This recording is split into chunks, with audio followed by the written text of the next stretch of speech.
A question for you. When is a tube power amp not a tube power amp? I'll come back to this later, but what I have for you today is the Aiyima T9 tube power amp. Okay, why do I keep saying tube? I'm English and I should be saying valve. Well, strictly speaking, valve is more accurate because a tube doesn't actually have to be tube-shaped, whereas they are, I'm fairly sure, all valves in one way or another. The thing is, though, I grew up in the transistor age when transistors were new and exciting. It was the old duffers talking valves this, valves that over pints of warm beer in smoke-filled pubs that turned me to the way of the tube. Oh well, I'll just say it as I please. Let's have the ancient tradition of the ceremony of the unboxing.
All looking good, except for a bit of fumbling with the tubes. Hey, they're not car headlamp bulbs. I don't have to wear gloves. So the Aiyima T9 is a tube power amp. I know that because it's listed under tube power amplifiers on Aiyyima's website, and I can see tubes. So there. You know, it reminds me of integrated amps of the olden days that had a preamp, a power amp, and switches to select from a variety of sources. Well, we can ditch the preamp because everything has line level or digital outputs these days. Apart from turntables, of course, but whoever uses those? Old-fashioned power amps, well, they didn't have any switches. You got one stereo pair of inputs and that was it. And now we have progress. The T9 has inputs for USB, coaxial, which I presume means SPDIF, optical, analog RCA, and hey, Bluetooth. Who doesn't like a Bluetooth input? It's hard to think what's been left out here. I suppose I could comment that although there are 5 inputs, then if you wanted to use 5 sources, they would have to have each of these different methods of communication. I'd guess, though, that most users would only use 1 input, maybe 2 at most. Still, maybe it would be handy to have an amp that had 5, let's say, optical inputs to switch between. I don't know. I'll leave that to my commenters to fathom. I need to have a little bit of a moan here. The USB input is on USB-B. The supplied cable is USB-A to USB-B. Come on! Who uses these antiquated standards these days when we have USB-C available? OK, yes, they will work, but they're the past for a variety of reasons. I suppose I'll manage, though. So having said that, I think I'll use the USB input for my tests, and maybe Bluetooth from my phone, maybe even RCA, if I feel an analog vibe coming over me.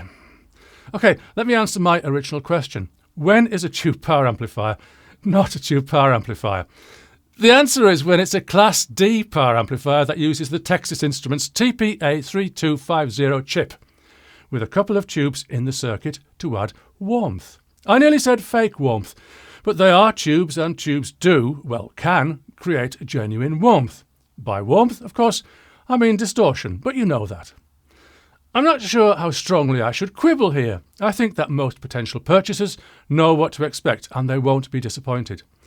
But also I imagine that a large section of the market will think that the tubes are the output devices, not realising that A, the tubes would have to be a lot bigger, and B, where's the output transformer? OK, transformerless tube power amplifiers do exist, but the point I'm making is that some potential purchasers will think that the tubes in this amp connect to the speakers through a transformer or not, and they don't. I'm going to ask my commenters where this should rank on the quibble scale of 0 to 10. Let me take a look at the specification of this amp. What are we most interested in? Power! Power! Sheer raw power! Of course, that's what we're interested in. 100 watts per channel into a 4 ohm load. That's what the spec sheet says. I have a different way of working out power though. I look at what it says on the power supply brick. What I see clearly in white on black is that the PSU packaged with the T9 offers 24 volts and 4 amps.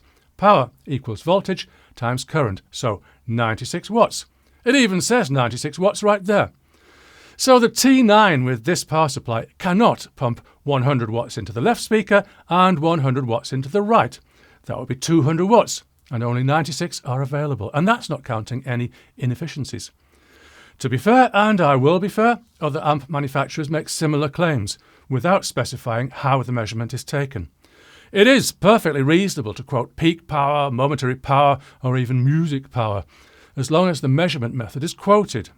For myself, I prefer average continuous power because it's simple to measure, simple to understand, and simple to compare different amps. Average power, by the way, is what a lot of people call RMS power. Strictly, it isn't, but we can live with that. I'm not going to dwell on this or take my own measurements because I think that people can look at the tiny size of this amp and make their own estimation that it's good for 40 or so genuine watts per channel, depending on the impedance of your speakers. And that's good enough for a lot of purposes. OK, let's take a look around the T9. I've mentioned all the various inputs already, so I don't need to cover them again. The loudspeaker outputs are on rather close and fiddly binding posts, but they can accept banana plugs too, which I prefer. There's an aux output which, seeing as it's controlled by the volume knob, you can use for your active subwoofer if you like that kind of thing. So on the front we have a volume knob. Of course we do. I remember when power amplifiers were largely knobless, so now I'm in knob heaven. The volume control seems to be a rotary controller, so it goes round and round without end stops. As I've said before, with other equipment this is good because you get more resolution than normal pots, and not so good that you can't see what position it's in. It's odd that it feels detented because what possible use can this be with a rotary encoder? Answers in the comments, please. The tone controls, which I believe are normal pots, even if there's some digital malarkey going on inside, they feel more serrated than detented, but what I would have appreciated is a single detent at the 0 position. Coming from a pro audio background, I really do prefer to be able to turn off EQ or tone controls completely, but a centre detent would be a semi-reasonable compromise. The volume control, going back to that, is multifunctional in that pressing it will turn the T9 on, press it again and you can select the input source, and a final long press to turn the T9 off.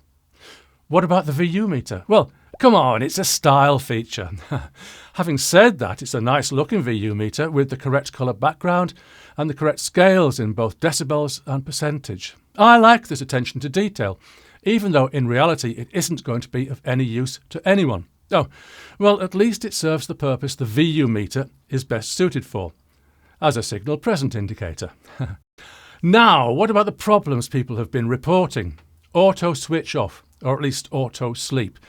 Yes, it does this. If I use the USB input, then it sleeps with a click after about 10 seconds of silence. It wakes up again with a click very quickly after restart. I don't like it. With the RCA inputs, I didn't get such predictable results, but I guess that the small amount of noise present can keep the T9 awake. Anyway, I still don't like it. When I switch an amp on, I want it to be on and awake all of the time until I switch it off. I've been switching amps on and off for more than half a century, and I don't have a problem with that. Now, some possible questions. Does it get hot? No, it gets warm. You wouldn't want to touch the tubes, but then you wouldn't want to touch them anyway. So merely warm when driving my near-field monitors at reasonable levels. I've noticed that some weird and wacky people on the internet have wondered whether the tubes in similar equipment actually do anything. So I've tested that. No tubes, no sound. Does the remote work? Yes, why wouldn't it? And I wouldn't mind having an amp with a remote in my home cinema system when late at night I switch from my Blu-rays to, don't tell anyone, YouTube. It's a 9 decibel jump in the ouch, that's loud direction. And so, how does the T9 sound? Well, if you watch my channel, you'll know I like to stick to obvious problems, if there are any, in terms of frequency response, noise and distortion, and any other clearly audible issue. But I found a few quotes from other reviewers. It doesn't have a dead and dry sounding mid-range. There's punch, yes, but the correct timing isn't really there. The bass range is powerful and reasonably extended, but lacks the muscular control and articulation that one might expect. There's pretty good tone with piano. There's attack to the notes and also decay. The T9 held its own, allowing for the different bass notes to be heard individually and not get lost in a mess of tones. Okay, that's a bit of an assortment, and of course you should consider more than one review when you buy any equipment. For me, no problems. I could mention that some of these small Class D amps have a bit of a variable high-frequency response, depending on load impedance. But there's no way I'm going to hear it, so I'm not going to worry about it. But what about the warmth from the tubes? Could I hear that? Well, at my advanced age, it's a miracle I can hear anything, so I'm not going to try and kid myself that I'm hearing any warmth or not. That might not be the point, though. It's perfectly possible for a tube amplifier to have very low distortion, as proven to us by Mr. H. J. Leake in the 1940s with his classic 0.1 power amplifier. That's 0.1% distortion. I can't hear it, you can't hear it. Audiophiles have to concentrate really hard just to imagine it. Whether that's 0.1 over the full frequency range, including low frequencies through the output transformer, I'll leave that to commenters to discuss. Anyway, I've played music through the T9, sine wave tones through the T9, and I can't hear any distortion. But I can imagine the warmth, and I suspect that will be the point for many of us. Oh, let me throw it in here that the tubes glow, so they certainly do look warm. But there are no stupid LEDs trying to pretend that the tubes are glowing much brighter than they ever would. So, should you buy the T9 for its tubes, for its VU meter, for its value for money, which it certainly does have, for its range of inputs? Well, yes, if you have a need for a small amp, then there's no reason not to. Well, the auto sleep perhaps, but you can congratulate yourself on saving the planet 1 watt at a time. Aiyima sent me this unit, but other than that and my Amazon affiliate link in the description, bye, there's no payment involved. So I can say what I like, and I've said it. And he said it.